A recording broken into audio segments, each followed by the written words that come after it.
औज़ुबिल्लाहिमिनश्शैतानिर्रजीम बिस्मिल्लाहिर्रहमानिर्रहीम। मेरा नाम शफात अहमद है। मैं एमईटी में लेक्चरर हूं। मैं वहां पे बॉटनी पढ़ाता हूं। आज मेरा टॉपिक है क्लास 12th के लिए sexual reproduction in flowering plants. सबसे पहले ये फ्लावरिंग प्लांट्स हैं, इन फ्लावरिंग प्लांट्स को हम एक दूसरे नाम से भी जानते हैं। They are also called as angiosperms. So we can also say it as sexual reproduction in flowering plants, या हम ऐसा भी कह सकते हैं sexual reproduction in angiosperms. अगर हम angiosperms की स्टडी करें, that branch of biology या that branch of botany which deals with the study of angiosperms is called as angiospermology. So study of angiosperms is called as angiospermology. और एक scientist, एक biologist या एक botanist जो angiosperms के बारे में पढ़ता है या इनकी डिटेल्ड स्टडी करता है, he is called as angiospermologist. So the guy or a person or a botanist or a biologist who studies about angiosperms are called as angiospermologist. So इस चैप्टर में हम एंजियोस्पर्म्स में कैसे सेक्सुअल रिप्रोडक्शन होती है उस बारे में हम पढ़ने जा रहे हैं. यहां जब एंजियोस्पर्म्स में सेक्सुअल रिप्रोडक्शन होती है उनमें कौन कौन सा इवेंट होता है, कौन कौन सी प्रोसेस होती है, या माइक्रोस्पोरोजेनेसिस या मेगास्पोरोजेनेसिस कैसे होती है, या transfer of pollen grains which is called as pollination कैसे होती है. मगर एक और चीज, इन एंजियोस्पर्म्स में असेक्सुअल रिप्रोडक्शन भी होती है. In case of angiosperms asexual reproduction also takes place. मगर asexual reproduction जो एंजियोस्पर्म्स में होती है वो हम इस चैप्टर में नहीं पढ़ेंगे. उसके बारे में हम अगले चैप्टर में पढ़ेंगे. उसमें हमें यह पढ़ना है कि ग्राफ्टिंग कैसे होती है, टिश्यू कल्चर कैसे प्रैक्टिस किया जाता है, लेयरिंग कैसे होती है, या कटिंग कैसे परफॉर्म की जाती है by natural ways as well as by artificial ways. मगर इस चैप्टर में हमें सिर्फ और सिर्फ sexual reproduction about flowering plants के बारे में पढ़ना है. आपने एंजियोस्पर्म्स के बारे में क्लास 11th में भी पढ़ा होगा. 11th के कुछ बुक्स में यह मेंशन किया गया है कि पूरी दुनिया में 2.5 to 3 लाख एंजियोस्पर्म्स प्रेजेंट है. सो हमें इन 2.5 लाख to 3 लाख एंजियोस्पर्म्स में कैसे सेक्सुअल रिप्रोडक्शन होती है इस बारे में पढ़ना है.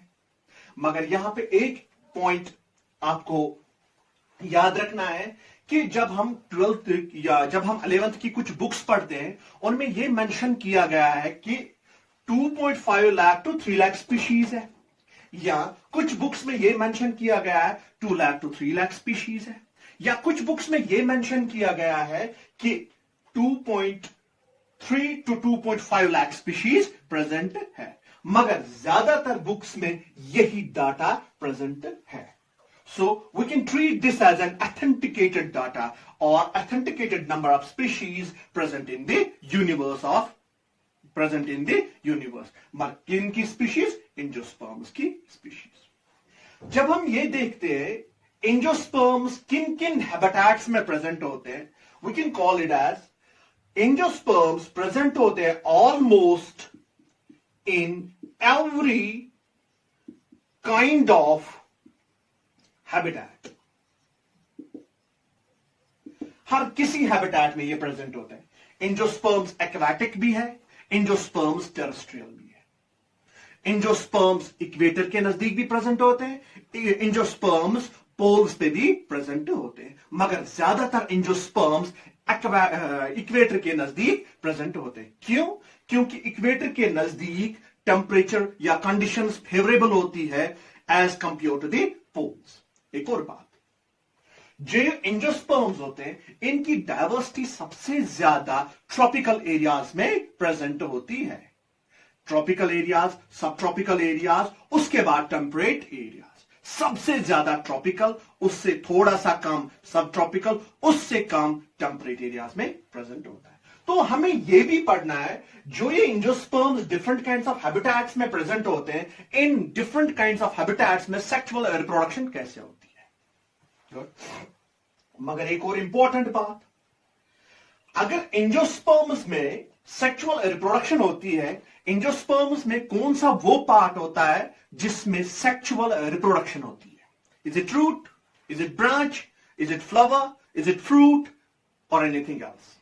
एज पर द रिसर्च ये कहा जाता है ये जो एंजियोस्पर्म्स होते हैं इनमें एक स्पेशलाइज्ड स्ट्रक्चर होता है और उस स्पेशलाइज्ड स्ट्रक्चर को हम फ्लावर कहते हैं। और यही फ्लावर प्लांट का या एंजियोस्पर्म का वो पार्ट होता है जिसमें सेक्सुअल रिप्रोडक्शन होती है। सो flower is that part of plant in which sexual reproduction takes place. Good. अगर हम शॉर्टली या थोड़ी सी थोड़ा सा इस फ्लावर के बारे में पढ़ेंगे तो हम इसे इस तरह से डिफाइन करते हैं that flower is a modified